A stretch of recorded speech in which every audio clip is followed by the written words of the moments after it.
तपस्या अचानक क्यों हुई थी मंजरी से समीर की शादी? सागर विश्वविद्यालय का MA फाइनल का आखिरी पर्चा देकर मंजरी हाल से बाहर आई। वो यह परीक्षा प्राइवेट छात्रा के रूप में दे रही थी। 6 महीने पहले एक दुर्घटना में उसके माता पिता का देहांत हो गया था और उसके बाद वह अपने चाचा के यहाँ रहने लगी थी। हाल से बाहर आते ही उसे अपनी पुरानी सहेली सीमा दिखाई दी। दोनों बड़े प्यार से मिली। मंजरी, आज कितना हल्का लग रहा है न? तेरे पर्चे कैसे हुए? अच्छे हुए। तेरे कैसे हुए? पास तो खैर हो जाऊंगी। तेरे जैसी होशियार तो हूं नहीं कि प्रथम श्रेणी की उम्मीद करूं। चल मंजरी, छात्रावास में चलकर जी भर कर बातें करेंगे। नहीं सीमा, मुझे जल्दी जाना है। यही पेड़ की छांव में बैठकर बातें करते हैं। दोनों छांव में बैठ गईं। मंजरी, तुम्हारे माता पिता की मृत्यु इतनी अकस्मात हो गई कि आज भी सच नहीं लगता। चाचा जी के यहाँ तू खुश तो है न? मंजरी की आंखों में आंसू छलक आए। वह आंसू पोंछकर बोली, चाचा जी के यहाँ सब लोग बड़े अच्छे स्वभाव के हैं। वहाँ पैसे की कोई कमी नहीं है। सब ठाट बाट से आधुनिक ढंग से रहते हैं।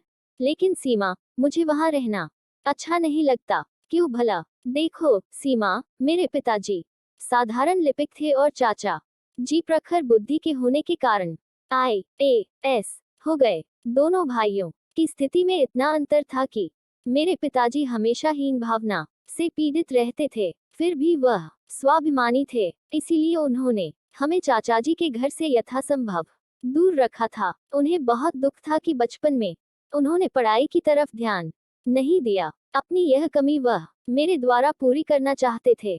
आर्थिक स्थिति कमजोर थी, फिर भी उन्होंने शुरू से ही मुझे अच्छे स्कूल में पढ़ाया। हर साल मुझे प्रथम श्रेणी में पास होते देख वह फूले नहीं समाते थे। जाने दे ये दुखद बातें। चाचाजी के घर के बारे में बता। चाचाजी के 2 बच्चे हैं।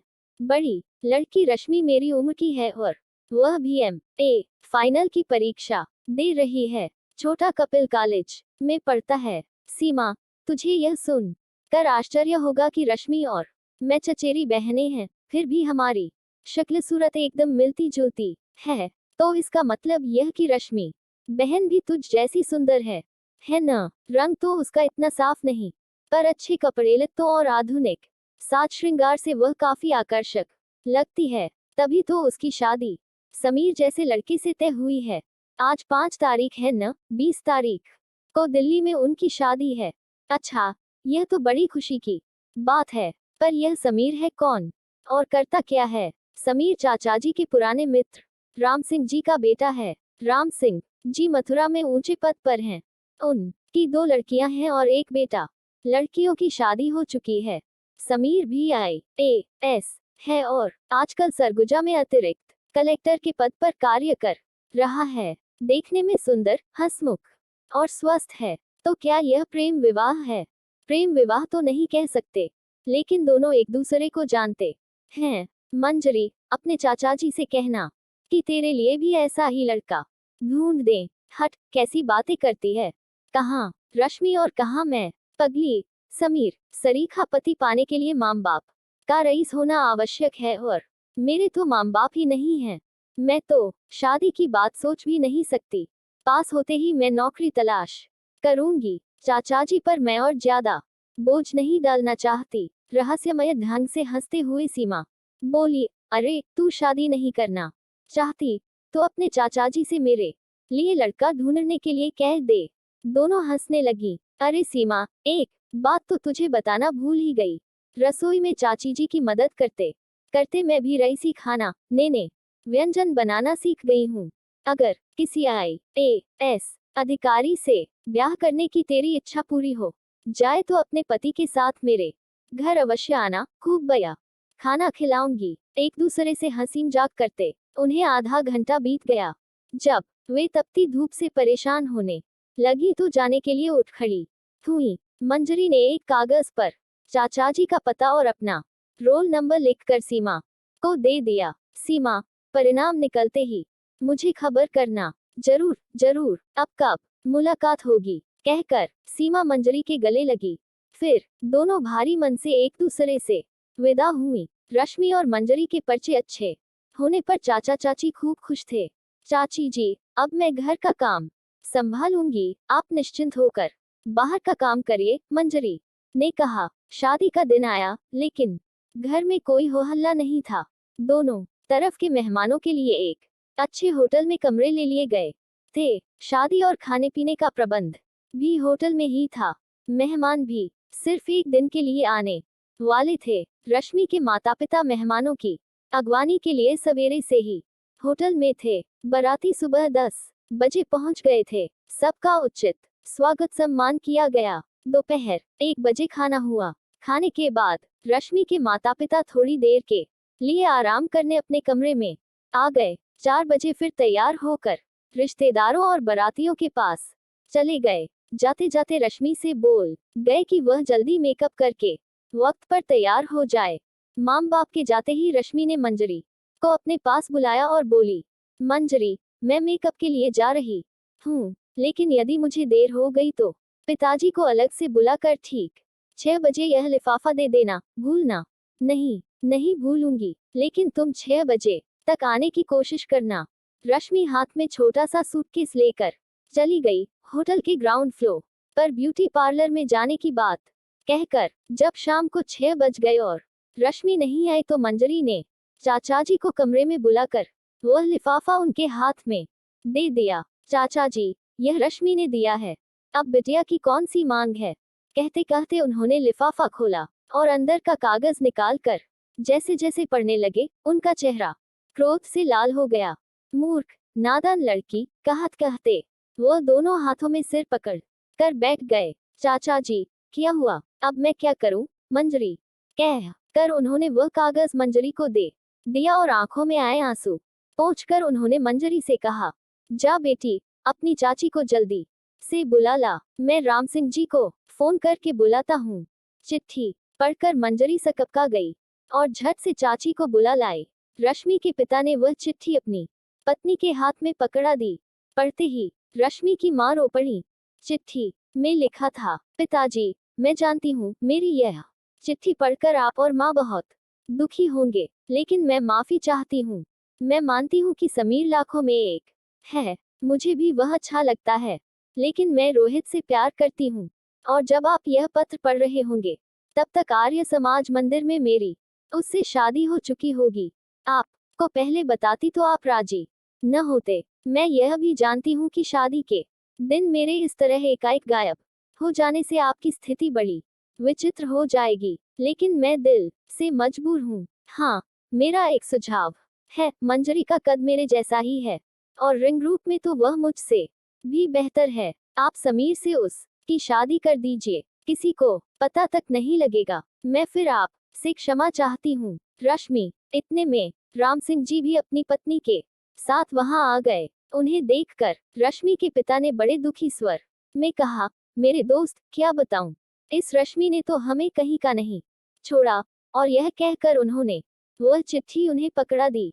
पत्र पढ़कर समीर के माता और पिता दोनों ही हतप्रभ रह गए। फिर समीर के पिता ने मंजरी की तरफ देखकर कहा, बेटी, तुम जरा बाहर जाकर देखो, कोई अंदर न आने पाए। मंजरी बाहर चली गई। फिर कुछ देर उन लोगों में बातचीत हुई। इसके बाद रश्मि के पिता ने मंजरी को अंदर बुलाकर कहा, बेटी, हम सबकी इज्जत अब तेरे हाथ में है, तू इस शादी के लिए हाँ कर दे तो हम लोग अभी भी बात संभाल लेंगे। आप जो भी आज्ञा देंगे मैं करने को तैयार हूँ, मंजरी ने धीरे से कहा। शाबाश बेटी, तुझसे यही उम्मीद थी। मंजरी ने सबके पैर छुए। सब ने राहत की सांस लेकर उसे आशीर्वाद दिया और आगे की तैयारी में लग गए। शादी धूमधाम से हुई, किसी को कुछ पता नहीं चला। खुद समीर को भी इस हेरफेर का आभास न हुआ। मथुरा में शानदार स्वागत आयोजन हुआ। जब सब रिश्तेदार वापस चले गए तो राम सिंह जी ने अपने पुत्र को बुलाकर सब बात बता दी।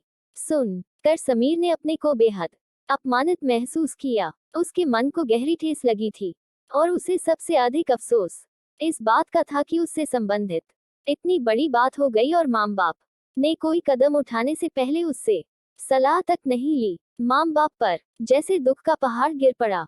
बेचारी मंजरी कमरे में ही दुबकी रहती। उसे समझ में नहीं आता था कि अब वह क्या करे। रश्मि की नादानी ने सबका जीवन अस्त व्यस्त कर दिया था। वह सोचती, रश्मि को समीर सरीखे भले लड़के के जीवन में इस तरह कड़वाहट भरने का क्या अधिकार था। मंजरी का मन सबके लिए करुणा से भर गया। एक दिन मंजरी के सास ससुर ने उसे बुलाकर कहा, मंजरी, हमारे इकलौते बेटे का जीवन सुखी करना अब तुम्हारे हाथ में है। समीर बहुत अच्छा लड़का है, लेकिन उसके मन पर जो गहरा घाव हुआ है उसे भरने में समय लगेगा। तुम उसके मन का दुख समझने का प्रयास करो। हमें विश्वास है कि तुम्हारी सूझबूझ से उसका घाव जल्दी ही भर जाएगा, लेकिन तब तक तुम्हें सब्र से काम लेना होगा।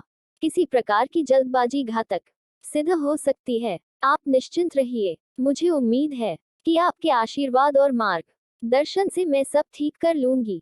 मंजरी बोली। समीर को फिर से ड्यूटी पर जाना था। समीर के माता पिता ने सोचा, कहीं समीर सरगुजा जाते समय मंजरी को साथ ले जाने से मना न कर दे। इसलिए समीर के पिता ने लंबी छुट्टी ले ली और वह भी सरगुजा जाने के लिए सपत्नीक नवदंपति के साथ हो लिए। जिन दिनों समीर के माता पिता सरगुजा में थे, उन दिनों मंजरी सबसे पहले उठकर नहा धोकर नाश्ते की तैयारी करती। खाना समीर की माँ बनाती थी। वह इस काम में भी अपनी सास का हाथ बटाती। सास ससुर के आग्रह से उसे सबके साथ ही नाश्ता और भोजन करना पड़ता। एक दिन उसकी सास अपने पति से बोली, कुछ भी हो, लड़की सुंदर होने के साथ साथ गुणी भी है। मेरी तो यही प्रार्थना है कि जल्दी ही उसे पत्नी के योग्य सम्मान मिलने लगे। मुझे तो लगता है तुम्हारी इच्छा जल्दी ही पूरी होगी। बदलती हवा का रुख मैं महसूस कर रहा हूँ, मंजरी के ससुर बोले। और यही आशा लेकर उसके सास ससुर वापस मथुरा चले गए। एक रात खाने पर समीर ने मंजरी से कहा, मैं जानता हूँ तुम्हें अकारण ही इस झंझट में फंसाया गया। मुझे इस बात का बहुत अफसोस है। मैं जानती हूँ आप कैसी कठिन मानसिक यंत्रणा से गुजर रहे हैं। आप मेरी चिंता न करें, लेकिन कृपया मुझे अपना हितैषी समझें। शादी के बाद दोनों में यह पहली बातचीत थी। फिर दोनों अपने अपने कमरे में चले गए। दूसरे दिन नाश्ते के समय मंजरी को लगा कि समीर उससे नजर चुरा कर उसकी तरफ देख रहा है। वह मन ही मन खुश हुई। उसी शाम को कमलनाथ और आनंद सपत्नीक मिलने आए। मंजरी जी, दिन में आप अकेली रहती हैं, कभी भी हमारे यहाँ जाया कीजिए न। कमलनाथ जी की पत्नी निशा जी बोली, जरूर आऊंगी, लेकिन कुछ दिन बाद। अभी तो मैं दिन भर उलझी रहती हूँ। किसमें? निशा जी ने पूछा। समीर ने भी आश्चर्य से उसकी तरफ देखा। यूं ही, यह नमक तेल मिर्च का मामला अभी जम नहीं पाया। कभी तेल ज्यादा, कभी नमक ज्यादा तो कभी मिर्च ज्यादा, मंजरी ने कहा। सब लोग सुनकर हंस पड़े। शुरू में खाना बनाते समय ऐसा ही होता है। फिर आनंद जी की पत्नी रामेश्वरी ने आप बीती सुनाई। मंजरी ने मेज पर नमकीन, मिठाई और चाय रखी। कमलनाथ कह रहे थे, तो समीर कल का पक्का है न? भाभी जी, कल सवेरे 7 बजे पिकनिक पर चलना है आप दोनों को। 30-40 मील की दूरी पर एक बहुत सुंदर जगह है, वहाँ रेस्ट हाउस भी है। सब इंतजाम हो गया है। मैं आप दोनों को लेने 7 बजे आऊंगा। समीर और मंजरी ने एक दूसरे की तरफ देखा। फिर उसी क्षण समीर बोला, ठीक है, हम लोग चलेंगे। थोड़ी देर बाद जब सब चले गए तो समीर ने मंजरी से कहा, तुम इतना अच्छा खाना बनाती हो, फिर भी सबके सामने झूठ क्यों बोली? आपको मेरा बनाया खाना अच्छा लगता है? बहुत, समीर ने कहा। दोनों की नजरें एक क्षण के लिए एक हो गईं। फिर दोनों अपने अपने कमरे में चले गए। लेकिन थोड़ी ही देर बाद तेज आंधी के साथ मूसलाधार बारिश होने लगी। बिजली चली गई। समीर को ख्याल आया कि मंजरी अकेली है, कहीं डर न जाए। वह टार्च लेकर मंजरी के कमरे के सामने गया और उसे पुकारने लगा। मंजरी ने दरवाजा खोला और समीर को देख राहत की सांस ले बोली, देखिए न, ये खिड़कियां बंद नहीं हो रही हैं। बरसात का पानी अंदर आ रहा है। समीर ने टार्च उसके हाथ में दे दी और खिड़कियां बंद करने लगा। खिड़कियों के दरवाजे बाहर खुलते थे। तेज हवा के कारण वह बड़ी कठिनाई से उन्हें बंद कर सका। तुम्हारा बिस्तर तो गीला है, सोओगी कैसे? मैं गद्दा उल्टा करके सो जाऊंगी। तुम्हें डर तो नहीं लगेगा? मंजरी कुछ नहीं बोली। समीर ने अत्यंत मृदुल आवाज में कहा, मंजरी, और उसने उसकी तरफ बढ़ने को कदम उठाए। फिर अचानक वह मुड़ा और अपने कमरे में चला गया। दूसरे दिन सवेरे 7 बजे दोनों नहा धोकर पिकनिक के लिए तैयार थे। इतने में कमलनाथ भी जीप लेकर आ पहुंचे। समीर उनके पास बैठा और मंजरी किनारे पर। मौसम बड़ा सुहावना था। समीर और कमलनाथ में बातें चल रही थीं। मंजरी प्रकृति का सौंदर्य देखने में मगन थी। अब रास्ता खराब आ गया था और जीप में बैठे बैठे धक्के लगने लगे थे। तुम इतने किनारे पर क्यों बैठी हो? प्रश्नवाचक चिन्ह। इधर सरक जाओ, समीर ने कहा। लज्जा से मंजरी का चेहरा आरक्त हो उठा। उसे सरकने में संकोच करते देख समीर ने उसका हाथ अपने हाथ में ले लिया और धीरे से उसे अपने पास खींच लिया। मंजरी ने भी अपना हाथ छुड़ाने की कोशिश नहीं की। शाम 7 बजे घर लौटे तो दोनों खुश थे। पिकनिक में खूब मजा आया था। दोनों ने आकर स्नान किया और गर्मा-गर्म चाय पीने हाल में बैठ गए। समीर बातचीत करने के लिए उत्सुक लग रहा था। रात के खाने के लिए क्या बनाऊं? मंजरी ने पूछा तो उसने कहा, बैठो भी, जल्दी क्या है, आमलेट ब्रेड खा लेंगे। फिर उसने अचानक गंभीर होकर कहा, मंजरी, मुझे तुमसे कुछ पूछना है। पूछिए। मंजरी, इस शादी से तुम सचमुच खुश हो ना? मैं तो बहुत खुश हूँ। खुश क्यों ना हो, जब मेरे हाथ आप जैसा रत्न लगा है। खुशी से समीर का चेहरा खिल उठा। और मेरे हाथ भी तो तुम जैसी लक्ष्मी लगी है। दोनों ही आनंद विभोर होकर एक दूसरे को देखने लगे। शंका के सब बादल छंट चुके थे।